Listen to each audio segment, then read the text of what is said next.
Matagumpay na naisagawa ng Batangas PPO ang kanilang 5 araw na Tactical Drone Operators Training Batch 6 na ginanap mula Disyembre 3 hanggang 7 taong kasalukuyan sa Camp General Miguel C. Malvar, Batangas City. Ang pagsasanay ay isinagawa sa ilalim ng pamumuno ni Police Colonel Giovanni Emerick A. Sibalo, ang Acting Provincial Director ng Batangas PPO.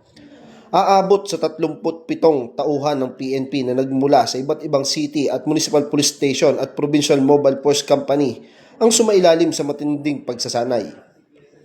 Ang mga bagong drone pilot na ito ay formal ng kabilang sa drone squadron ng Batangas PPO na tinatawag na Raven, isang malaking dagdag pwersa upang panatilihing ligtas at mapayapa ang lalawigan ng Batangas.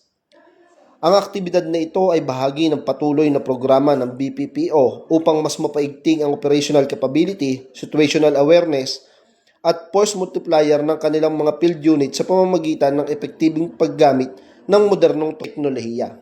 Pinangasiwaan at pinamahalaan ang pagsasanay ni Police Captain RGM Gonzales kasama ang kanyang training team.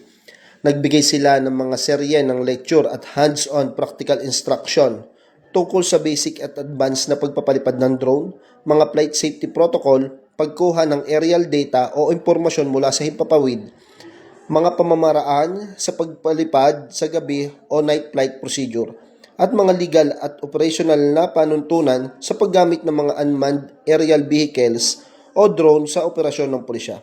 Sa pag-aaral ng kritikal na teknolohiyang ito, inaasahang lalawak pa ang kakayahan ng pulisya sa public safety, surveillance at emergency response sa buong lalawigan.